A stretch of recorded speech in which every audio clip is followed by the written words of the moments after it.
पिता भी तरसते हैं कि अगर हमें एक बार मनुष्य बना दिया जाता तो मैं ऐसा कुछ कर्म कर लेता जिससे हमको परमात्मा की प्राप्ति हो जाती। हम सभी मनुष्यों का उद्देश्य क्या है? आपका उद्देश्य क्या है? हर चीज के पीछे कोई ना कोई उद्देश्य होता है कि नहीं? एक बच्चे को आप पढ़ने के लिए भेजाते हो स्कूल, उसके पीछे कोई उद्देश्य होगा कि नहीं? हाँ, कुछ ना कुछ उद्देश्य है कि बच्चे अगर पढ़ लिख लेंगे तो अपने पैर पर खड़े हो जाएंगे, आगे चल के कोई दिक्कत ना हो। उद्देश्य है। एक इंसान अगर काम करने के लिए जा रहे कहीं, उनके पीछे भी कोई ना कोई उद्देश्य छिपा होता है।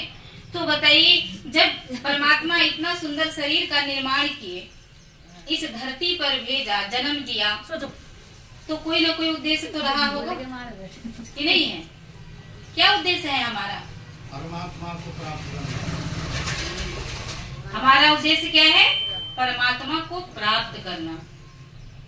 अब इतने लोगों में कितने लोग प्राप्त कर चुके? बोलो जो तुमने हाथ खड़े करो। कर लिए?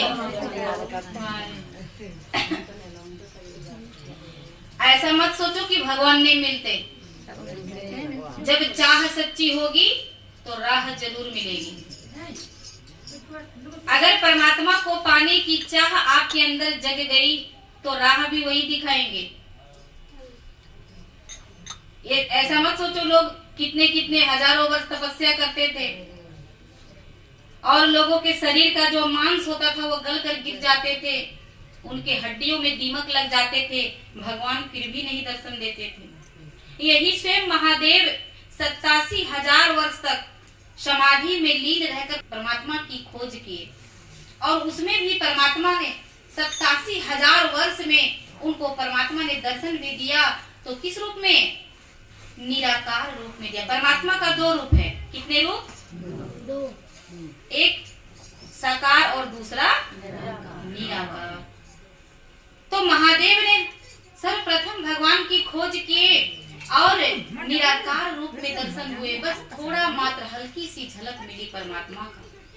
और वो जो फार्मूला अपनाए महादेव, वही फार्मूला हम लोगों के लिए छोड़ करके चला। और अगर हम वह फार्मूला अपनाए तो ये मत सोचो हमें भी उतना वर्ष लगेंगे। अरे उनको लगा 10,000, हमें नहीं लगेंगे। अगर हमें चाहेंगे परमात्मा से मिलने तो 1 मिनट की भी देरी नहीं होगी। 1 सेकंड में भगवान मिलेंगे, क्योंकि उस विधि को अपनाना पड़ेगा। तेरे घट में है मुरलिया वाले, क्यों डोले डामाडोल, और इन आंखों से हरि नहीं दिखे नैन तीसरा खोल। कहते हैं तीसरे नेत्र खोलने की आवश्यकता है, जिससे परमात्मा दिखता है, परमात्मा का दर्शन होता है। महादेव को आप लोग देखे होंगे और माँ दुर्गा को भी देखे होंगे, फोटो कैलेंडर कुछ तो देखे होंगे। उसमें देखे होंगे आप लोग 3 आंख होता है। कितने आंख? 3 होते हैं ना। तो वो चित्र में दर्शाया गया है। चित्र संकेत करता है। जो फोटो है, तस्वीर है, वो हमें इशारा करते हैं कि जो 3 नेत्र, 3 आंख जो तुम मेरे देख रहे हो, ये आंख केवल मेरे पास नहीं है, आपके पास भी है। वो आंख जो है प्रत्येक मनुष्य के पास 3 नेत्र है। केवल महादेव और दुर्गा के पास नहीं है, हमारे पास भी है और आपके पास भी वो नेत्र है। लेकिन फर्क इतना है कि उन्होंने अपने तीसरे नेत्र को खोल रखा है और हम लोगों ने बंद रखा है। और इन आंखों से आप चाहोगे भगवान को देखना तो इन आंखों से भगवान कभी दिखते नहीं। और तीसरा नेत्र को खोलने का अधिकार किसका है? किसका है बताइए? जब तक ताला नहीं खुले, अरे चाबी वाले से संपर्क करना पड़ेगा। ताला लगा दिए, परमात्मा हृदय में बैठ करके ना इसकी मंदिर के दरवाजे को बंद करके और चाबी जो है सच्चे सदगुरु के हाथों में दे दिया कि जो भी श्रद्धा प्रेम भाव से तुम्हारे शरण में आएगा तो इस घट का ताला खोल करके मेरा दर्शन। इसलिए भगवान तो स्वयं कहते हैं कि मोको कहाँ ढूंढे रे बंदे, मैं तो तेरे पास में। मोको कहाँ ढूंढे रे बंदे, मैं तो तेरे पास में। ना मैं मंदिर ना मैं मस्जिद, ना काबे कैलाश में। ना मैं मंदिर ना मैं मस्जिद, ना काबे कैलाश में। मुझको कहाँ ढूंढे रे बंदे, मैं तो तेरे पास में। मुझको कहाँ ढूंढे रे बंदे, मैं तो तेरे पास में। कहते हैं भगवान स्वयं कहते हैं, तुम कहाँ मुझे ढूंढते हो, मंदिर में, मस्जिद, गुरुद्वारे में, मैं तो तेरे पास बैठा हूँ। कैसे? जैसे मृग नाभि कस्तूरी बसे, मृग ढूंढे वन माही, ऐसे घट घट ब्रह्म है दुनिया जानत नहीं। जिस प्रकार से हिरण को देखिए, हिरण के नाभि में कस्तूरी पाया जाता है। क्या पाया जाता है? कस्तूरी। और उस कस्तूरी से इतनी सुंदर खुशबू आती है कि वो उस खुशबू को सूंघ करके बेचैन हो जाती है, पागल हो जाती है हिरण, और उस खुशबू की तलाश करती है, आखिर ये खुशबू आ कहां से रही। और पूरे वन में छान मारते हैं, कभी इधर दौड़ कर जाते, कभी उधर जाते, कभी इधर जाते, लेकिन उस हिरण को पता होता नहीं है कि ये खुशबू मेरे ही पास है। अब इधर उधर भटकने से क्या फायदा। ठीक यही गति हम लोग की भी है। हम लोग भी उसी हिरण के भांति ऐसे ही करते हैं। परमात्मा हमारे अंदर है और हम कभी मंदिर जाते हैं, कभी मस्जिद, कभी गुरुद्वारा, दुनिया के संसार के मंदिरों मस्जिदों में भटकते रहते हैं कि नहीं। लेकिन परमात्मा कहाँ है? मेरे अंदर है।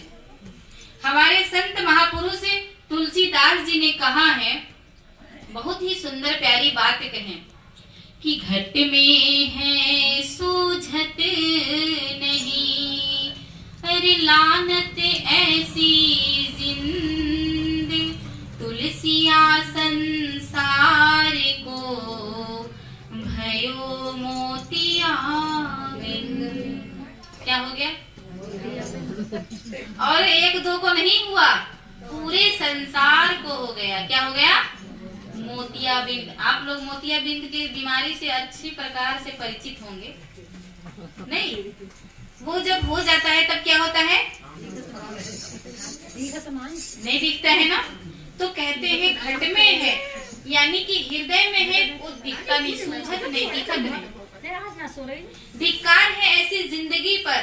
हमारे महापुरुष कहते हैं ऐसी जिंदगी को धिक्कार है जो घट में परमात्मा होते हुए भी वो दिखता नहीं है। क्यों? क्योंकि पूरे संसार को मोतियाबिंद हो गया है।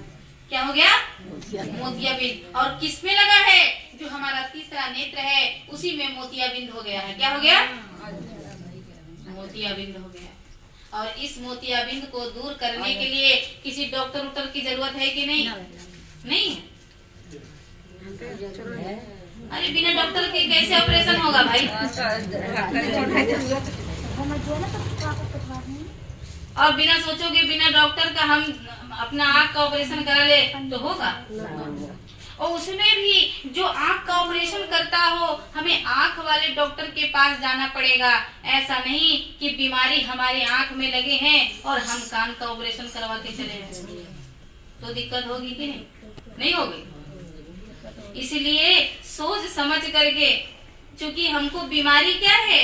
आंखों में बीमारी लगी है, मोतियाबिंद का ऑपरेशन कराना है, इसलिए हमको कान वाले डॉक्टर के पास नहीं जाना। ये मत सोचना कि वो भी डॉक्टर, डॉक्टर भी कई तरह के होते हैं ना। इसी तरह से गुरु भी बहुत तरह के होते हैं। कोई मंत्र देता है, कोई माला देता है, कोई कुछ देता है, लेकिन कहते हैं बीमारी तो हमारी आंख में लगी हुई है, इसलिए हमको पूर्ण गुरु चाहिए, ऐसा संत चाहिए जो हमारे तीसरे नेत्र के मोतियाबिंद को दूर करके हमारे घट में जो परमात्मा छुप करके बैठा है उस परमात्मा का दर्शन करवा सके। ऐसा गुरु चाहिए। और जब तक उस परमात्मा को नहीं जानेंगे तब तक हमारे जीवन में कोई सुख शांति नहीं आएगा। आज देखिए प्रत्येक मनुष्य को देखिए, आज सब दुखी हैं। कोई मनुष्य धरती में सुखी है? नहीं है। पार्वती जी पूछते हैं महादेव से कि हे प्रभु, आप तो कहते हैं कि इस सृष्टि में मनुष्य जो है सृष्टि का सिरताज है, सृष्टि का सिरमौर है। इस संसार में अगर सबसे श्रेष्ठ प्राणी कोई है तो वो है मनुष्य। लेकिन माता पार्वती जी कहती हैं, लेकिन प्रभु, मैं जब भी अपने नजरे को उठाकर एक बार मैं इस पृथ्वी की ओर देखती हूँ, अपने नजरे को घुमाती हूँ, तो कहीं भी एक भी मनुष्य मुझे सुखी दिखाई नहीं देता है। इसका कारण क्या है? क्या कारण है इसका? तब महादेव जी कहते हैं कि हे देवी, मैं क्या बताऊं इन मनुष्यों की जो बुद्धि है वो उल्टी मती हो गई है। कैसी हो गई? उल्टी हो गई, रीत उल्टी अपनाई है। कहते हैं कि उमा कहूं ते लोग अभागे, ओ हरि तजी हो ही विषय अनुरागे। महादेव जी कहते हैं कि हे देवी सुनो, मैं क्या बताऊं, ये संसार इतना अंधा हो चुका है, इसे इतना भी पता नहीं है कि जहाँ इसे प्रेम करना चाहिए वहाँ नफरत करते हैं, और जहाँ नफरत करना चाहिए वहाँ प्रेम करते हैं। इसीलिए आजकल के मनुष्यों कोई भी सुखी दिखाई देता नहीं। इन्हें भगवान से प्रेम नहीं है, भगवान की तरफ उल्टी पीठ कर ली ऐसे, जबकि हमारा मुख भगवान की तरफ होना चाहिए। भगवान तो सदैव हमारे साथ खड़े हैं, हमारे अंदर बैठे हैं, हमारे कल्याण की कामना करते हैं। ऐसा कर्म करो कि तुम मुझ में ही आकर मिल जाओ। लेकिन हम मनुष्य क्या करते हैं? इनके तरफ मुख ना करके ऐसे मुड़ गए हैं, पीठ इनके तरफ कर लिए। और नफरत हो गई है। साधु जिनको भगवान से प्रेम होगा उनको साधु संतों से भी प्रेम होता है। अगर आप चाहो कि बिना संत का, बिना सदगुरु का भगवान को प्राप्त कर लिया जाए तो ये कभी होता कभी नहीं हुआ। ब्रह्मा विष्णु सदा शिव गुरु मूरत धारी, यहाँ जो भगवान स्वयं राम कृष्ण से को बड़ो तीन गुरु सेवा कीन, और तीन लोक के जो धनी सो गुरु आगे आधीन। वो परमात्मा स्वयं त्रिलोकीनाथ जो तीन लोक का मालिक है, वह भी गुरु के अधीन हो जाया करते हैं। स्वयं राम आए, अरे कहते रामचंद्र अवतार कहाए, इनसे बड़ा न कोई। और गुरु वशिष्ठ से जाकर पूछे जीवन मुक्ति कैसे हुई, और सतगुरु के बिना राह न पावे कोई। इस सुखदेव मुनि सा त्यागी बैरागी हुआ न कोई होवे, और जनक विदेही गुरु ठहराए पल में भरम सब खोई, और सतगुरु के बिना राह न पावे कोई। चाहे कितना भी महान हो जाओ, हमारा रामचरितमानस में गोस्वामी तुलसीदास जी ने पूरे दावे के साथ कह दिया, पूरे दावे के साथ में कहा है, क्या कहा कि गुरु बिन भाव निधि तरहि न कोई, जो विरंची शंकर शम होई। अब विरंची का अर्थ क्या होता है? ब्रह्मा होते हैं, और शंकर तो आप लोग जान ही रहे हैं, महादेव। विरंची मतलब ब्रह्मा और शंकर। अगर इनकी तरह महान भी हो जाए, कितना भी महान क्यों ना हो जाओ, लेकिन फिर भी बिना गुरु के इस संसार से कोई करता नहीं है। इसलिए दावे के साथ कह दिए गोस्वामी तुलसीदास जी कि गुरु बिना भव निधि तरहि न कोई, जो विरंची शंकर सम होई। इसलिए सबसे पहले जीवन में हमें गुरु धारण करना चाहिए, और क्योंकि बिना गुरु का सदगति होता नहीं है, और बिना गुरु का सब व्यर्थ भी चला जाता है। देखिए भगवान श्री कृष्ण जी अर्जुन के साथ साथ रहते हैं कि नहीं? और अर्जुन के साथ में भगवान श्री कृष्ण के तीन रिश्ते हैं। एक तो पहले सखा है, वो मित्र हैं, और साले बहनोई का रिश्ता भी है कि नहीं, और ममेरे फुफेरे भाई भी हैं। तीन रिश्ते हैं। फिर भी अर्जुन जो है भगवान श्री कृष्ण को पहचान पाते नहीं है। किसके बिना? भगवान अंग संग रह रहे हैं अर्जुन के, और फिर भी भगवान को वो पहचान नहीं पा रहे हैं। अर्जुन भगवान श्री कृष्ण जी कहते, अर्जुन तू मुझे जानता नहीं। वो कहते मैं तो जानता हूँ, तू मेरा सखा है। अरे हम लोग बचपन से सखा हैं, ममेरे फुफेरे भाई हैं, और साले बहनोई का रिश्ता है, कैसे नहीं जानता मैं तुम्हें? भगवान कहते हैं नहीं अर्जुन, ये तो संसार के, तुम मुझे जानता नहीं है। तो कहते हैं कि आपको जानने के लिए मुझे क्या करना पड़ेगा? भगवान श्री कृष्ण कहते हैं अगर तुम मुझे जानना चाहते हो तो किसी तत्वदर्शी महापुरुष के शरण में जाओ। भगवान श्री कृष्ण स्वयं गीता में कहते हैं तद्धति प्राणी पातेन परिप्रश्नेन शिव्या उपदेशन्ति ते ज्ञानम ज्ञानिनः तत्वदर्शिनः। कहते हे अर्जुन सुनो, तुम किसी तत्वदर्शी महापुरुष के शरण में जाओ और निश्चल कपट भाव से उनकी सेवा करो, और जब वह तुम्हारी सेवा से प्रसन्न हो जाए तो तुम उन्हें मेरे स्वरूप की मांग करना, उससे तत्व ज्ञान की मांग करना, तब तुम मेरा दर्शन पाओगे।